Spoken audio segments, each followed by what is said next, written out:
ಇನ್ನು ಚುನಾವಣೆ ಹತ್ತಿರ ಬರ್ತಾ ಇದೆ. ಚುನಾವಣೆ ಹತ್ತಿರ ಬರ್ತಿರುವಂಥ ಸಂದರ್ಭದಲ್ಲಿ ಎಷ್ಟೆಷ್ಟರ ಮಟ್ಟಿಗೆ ಅಪಸ್ವರಗಳು ಟೀಕೆಗಳು ಬರ್ತವೆ ಪ್ರಶ್ನೆ ಬೇರೆ. ಆದರೆ ವಿಪರೀತ ಮೈ ಮರೆತು ಮಾತಾಡುವಂಥವರು ಕೂಡ ಇದ್ದಾರೆ. ಅಂಥವರಿಗೆ ಸಂಬಂಧಪಟ್ಟಂಥ ಪಕ್ಷದ ನಾಯಕರು ಕಡಿವಾಣ ಹಾಕಬೇಕು.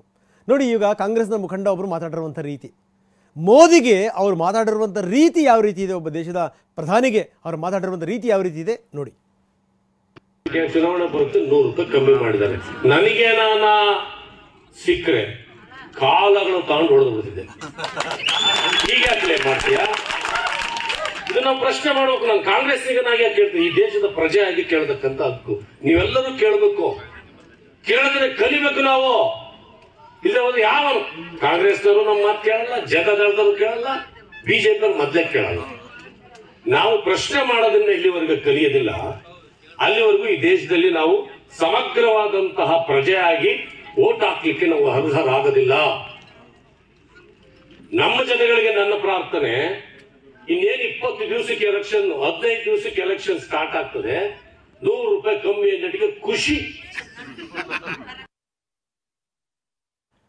ಇದು ನೋಡಿ, ಒಬ್ಬ ನಾಯಕ ಮಾತಾಡಿರುವಂಥ ರೀತಿ ದೇಶದ ಪ್ರಧಾನಿಗೆ. ಯಾಕಂದರೆ ಎಲ್ಲಿ ತನಕ ಬಂದಿದೆ ರಾಜಕಾರಣ, ನಾವು ಎಂತೆಂಥವ್ರನ್ನ ಸೃಷ್ಟಿ ಮಾಡಿದ್ದೀವಿ, ಎಂತೆಂಥವ್ರನ್ನ ಹುಟ್ಟಾಕಿದ್ದೀವಿ, ಎಂತೆಂಥವ್ರನ್ನ ನಾಯಕರನ್ನಾಗಿ ನಾವು ಮಾಡ್ತಾಯಿದ್ದೀವಿ. ಬೆಸ್ಟ್ ಎಕ್ಸಾಂಪಲ್ ಇದೆ. ನಾಚಿಕೆ ಆಗಬೇಕು ನಿಮಗಳಿಗೆಲ್ಲ. ನೀವು ಚುನಾವಣೆ ಎದುರಿಸಿ ನೀವು ಅನ್ನಿ ಟೀಕೆ ಮಾಡಿ, ಆದರೆ ಕಾಲಾಗಿಂದ ತಗೊಂಡು ಹೊಡಿತಿದ್ದೆ ಏನಿದೆಲ್ಲ. KPCC ಅಧ್ಯಕ್ಷರು DK ಶಿವಕುಮಾರ್ ಅವರೇ, ದಯವಿಟ್ಟು ನೋಡಿ, ಇಂಥವ್ರು ಬಾಯಿ ಮುಚ್ಚಿಸಿ, ಇಲ್ಲಾಂದ್ರೆ ಇರೋ ಬೆಲೆನೂ ಹೊರಟೋಗುತ್ತೆ. ಮುಖ್ಯಮಂತ್ರಿಗಳೇ, ದಯವಿಟ್ಟು ಇದು ತುಂಬ ಚೆನ್ನಾಗಿ ಅರ್ಥ ಆಗಬೇಕು ನಿಮಗೆ. ಈ ರೀತಿ ಮಾತಾಡ್ತಾ ಹೋಗ್ಬಿಟ್ರೆ ಇರುವಂಥ ಬೆಲೆನೂ ಕೂಡ ಕಳ್ಕೊತೀರಿ. ಇದು ಬರೀ ಇವರೊಬ್ಬರಿಗೆ ಅನ್ವಯ ಆಗುವಂಥದ್ದಲ್ಲ, ಎಲ್ರಿಗೂ ಅನ್ವಯ ಆಗುತ್ತೆ.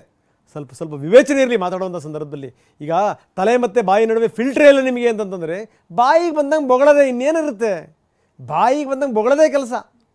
ಅವನು ದೇಶದ ಪ್ರಧಾನಮಂತ್ರಿ ಆಗಿರಲಿ, ಅವನು ಮುಖ್ಯಮಂತ್ರಿ ಆಗಿರಲಿ, ಯಾರು ಬೇಕಾದವನಾಗಿರಲಿ, ಹೋಗಿ ನಮಗೇನು, ಬಾಯಿಗೆ ಬಂದಂಗೆ ಮಾತಾಡೋದಪ್ಪ. ಕೆಟ್ಟ ಸಂಸ್ಕೃತಿ ಇದು, ಕೆಟ್ಟ ಸಂಸ್ಕಾರ ಇದು. ಇಂಥದ್ದನ್ನು ಹುಟ್ಟಾಕ್ಬಿಟ್ರೆ ನಾಳೆ ಇದನ್ನು ಕಡಿಮೆ ಮಾಡೋದು ಭಾಳ ಕಷ್ಟ. ಮಾತಾಡೋಕ್ಕೆ ನೀವು ಅವಕಾಶ ಕೊಟ್ಬಿಡ್ತೀರಿ. ಕಡಿವಾಣ ಹಾಕೋದಿದೆಯಲ್ಲ, ಇವ್ರ ಬಾಯಿಗೆ ಬೀಗ ಹಾಕೋದಿದೆಯಲ್ಲ, ಒಂದು ದೊಡ್ಡ ಚಾಲೆಂಜ್. ಅದು ಇಡೀ ಪಕ್ಷಕ್ಕೇ ಡ್ಯಾಮೇಜ್ ಮಾಡುತ್ತೆ, ಘನತೆ ಗೌರವಕ್ಕೇ, ಆ ವರ್ಚಸ್ಸಿಗೆ ಧಕ್ಕೆ ತರುತ್ತೆ. ಗೊತ್ತಿರಲಿ, ಇಂಥವ್ರ ಮೊದಲು ಬಾಯಿ ಮುಚ್ಚಿ ಇಂಥವ್ರನ್ನ ಫಸ್ಟ್ ಮಂಜುನಾಥ್ ಅಂತವ್ರನ್ನ, ಆವಾಗ ನೋಡಿ ಎಲ್ರಿಗೂ ಕ್ಷೇಮ.